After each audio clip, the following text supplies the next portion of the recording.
नमस्कार मित्रांनो, मी विवेक चंद्रभूषण शेवकार आपल्या MPSC गुरु या यूट्यूब चॅनलवर आपले सहर्ष स्वागत करीत आहे। तर मित्रांनो, आपला आज भाग एक आपण जाणून घेऊया मराठी भाषेचे व्याकरण। मराठी भाषेचे व्याकरण जाणून घेताना मित्रांनो आपण काही थोडी बेसिक माहिती जाणून घेऊया। पहिला मराठी ही आपली मातृभाषा आहे। मातृभाषा म्हणजे काय? आईच्या सहवासातून, आईच्या अंगाईगीतातून, बोलण्यातून किंवा लाडातून आपण जी भाषा शिकतो तिला आपण मातृभाषा असं म्हणतो। मराठी ही आपली मातृभाषा आहे मित्रांनो। भाषा भाषा म्हणजे काय? बोलण्याचा व्यवहार करणे। तर आपण बोलण्याचा व्यवहार दोन प्रकारे करतो, एक नैसर्गिकरित्या, एक आणि कृत्रिमरित्या। नैसर्गिकरित्या म्हणजे काय? तर चेहऱ्याचे हावभाव, पक्ष्यांची किलबिल, कुत्र्यांची भुंकणे ही जी भाषा आहे ही निसर्गता लाभलेली भाषा, म्हणून आपण तिला नैसर्गिक भाषा असे म्हणतो। कृत्रिम भाषा म्हणजे काय? तर मानवाने निर्माण केलेली भाषा।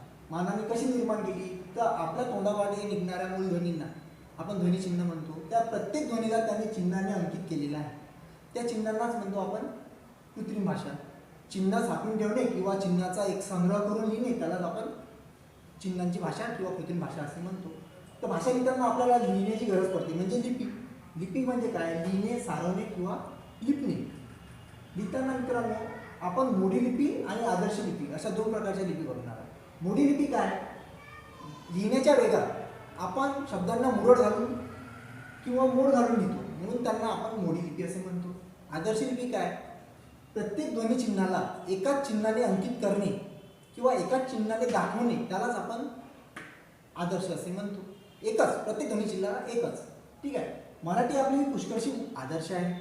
आदर्श पुष्कळशी म्हणण्याचा अर्थ असा की याला फक्त दोन अपवाद आहेत, इ उ या स्वरांचा, तर च छ ज या व्यंजनांचा।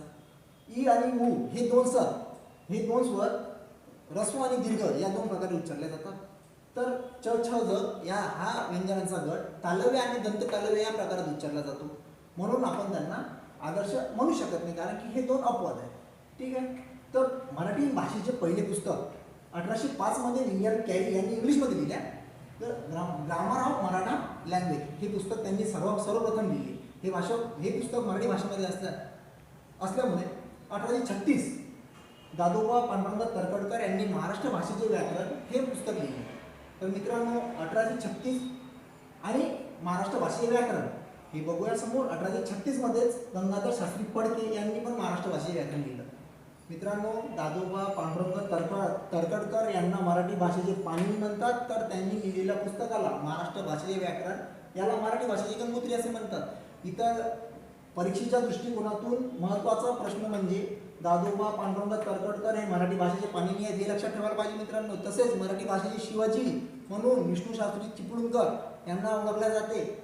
1836 मध्येच गंगाधर शास्त्री फडके यांनी सुधारित महाराष्ट्र भाषेचे व्याकरण हे पुस्तक लिहिलेले आहे, तर त्याची सुधारित आवृत्ती 1911 मध्ये मोरो केशव दामले यांनी शास्त्रीय मराठी व्याकरण या पुस्तकात लिहिलेले आहे। तर मित्रांनो हे आज झालं भाग एक। याच्या पुढील भागात आपण बघणार आहोत मराठी भाषेची वर्णमाला। तर मित्रांनो हे चॅनल आपण असेच बघत राहा, आवडल्यास लाईक करत राहा आणि खाली दिलेल्या लाल बटनावर सबस्क्राईब करत राहा। धन्यवाद।